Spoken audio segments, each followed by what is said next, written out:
है। अनंत चतुर्दशी पर भगवान विष्णु का पूजन किया जाता है और अनंत का धागा भी बांधा जाता है। माना जाता है कि अनंत चतुर्दशी का व्रत और पूजा करने से अनंत गुना फल की प्राप्ति होती है। तो देखिए, अनंत चतुर्दशी के दिन सुबह सुबह स्नान आदि करने के बाद हम एक चौकी लगा लेंगे। चौकी पर हम पीले रंग का वस्त्र बिछा लेंगे। जब भी भगवान विष्णु का पूजन करें तो कोशिश करें कि पीले रंग का आसन बिछाएं। आप देखिए, पीले रंग का आसन बिछाने के बाद हम थोड़े से फूलों का आसन देकर भगवान विष्णु को यहाँ पर विराजमान कर लेंगे। तो मेरे पास भगवान विष्णु की ये फोटो है, मैं इन्हें विराजमान कर लूंगी।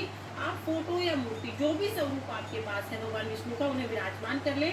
उसके बाद हम काले तिल से अष्टदल कमल बनाएंगे। तो देखिए, भगवान विष्णु के सीधे हाथ की तरफ हम कलश की स्थापना करेंगे। तो यहाँ पर काले तिल की ढेरी लगा दी है मैंने। इससे मैं 8 लाइनें लगाकर अष्टदल कमल बना दूंगी और अब हम कलश की स्थापना करेंगे। तो देखिए, मैंने एक जल से भरा हुआ लोटा ले लिया है, उस पर मैंने मोली बांध दी है और आप इस जल में गंगा जल भी जरूर मिला लें।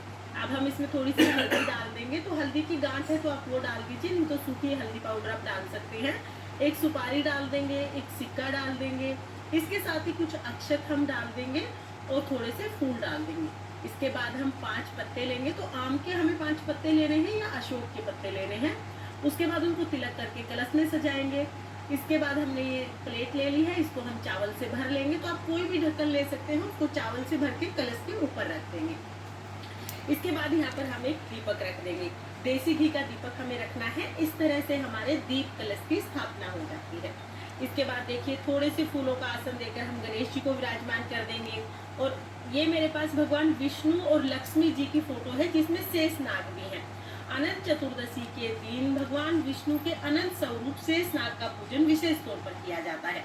तो देखिए, अगर आपकी फोटो में शेषनाग है तो आप वहां पर इनका पूजन कर सकते हैं। जैसे ये मेरी फोटो है, इसमें शेषनाग नहीं है विष्णु जी के साथ। अगर आपकी फोटो में शेषनाग विष्णु जी के साथ ही है फोटो में, तो वहां पर पूजन कर लीजिए। मूर्ति में है तो वहां पर पूजन कर लीजिए, नहीं तो आप मिट्टी के शेषनाग भी बना सकते हैं।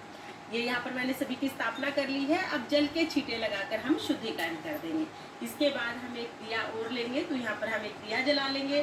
सबसे पहले हम कलश का दिया जलाएंगे, उसके बाद चौकी पर रखा हुआ दिया जला लेंगे। इसके बाद हमें अनंत धागे का भी पूजन करना होता है। तो अनंत धागा आप बना लीजिए।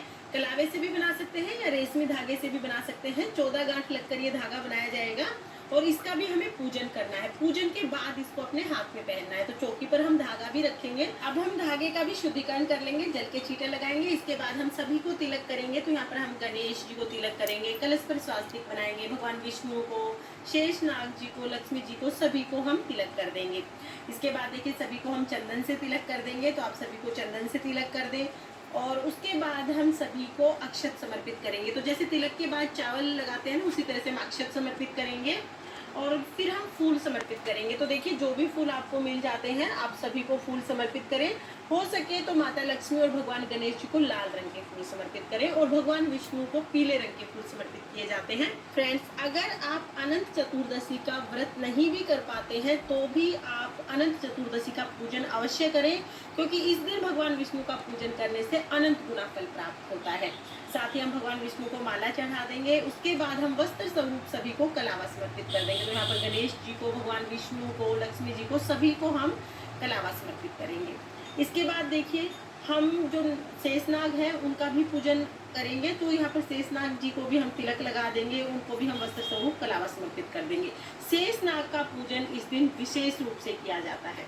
अब हम सभी को काले तिल समर्पित करेंगे। तो देखिए, अगर आपके पास काले तिल है तो बहुत अच्छी बात है, काले तिल ना हो तो आप सफेद तिल ले सकते हैं। और जब भी भगवान विष्णु का पूजन करें तो तुलसी अवश्य समर्पित करें। तो यहाँ पर हम तुलसी समर्पित कर देंगे।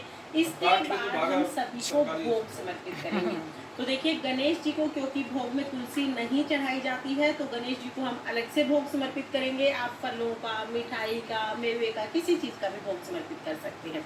और भगवान विष्णु को हमें तुलसी युक्त भोग समर्पित करना है। तो तुलसी का पत्ता रखकर हम भगवान विष्णु, माता लक्ष्मी को भोग समर्पित करेंगे। तो यहाँ पर हम सभी को भोग समर्पित कर देंगे। और जब भी आप पूजा करें तो आप दक्षिणा अवश्य समर्पित करें, क्योंकि दक्षिणा पूजा में रही कमियों को पूरा करती है, इसलिए हम दक्षिणा समर्पित कर देंगे। अब अब हम अनंत चतुर्दशी के व्रत की कथा सुनेंगे। तो कथा सुनने के लिए हम 1 लोटा जल ले लेंगे।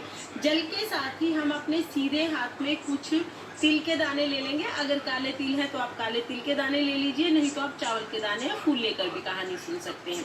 तो यहाँ पर मैंने अपने सीधे हाथ में काले तिल ले लिए हैं। अब मैं अनंत चतुर्दशी की व्रत कथा सुनूंगी।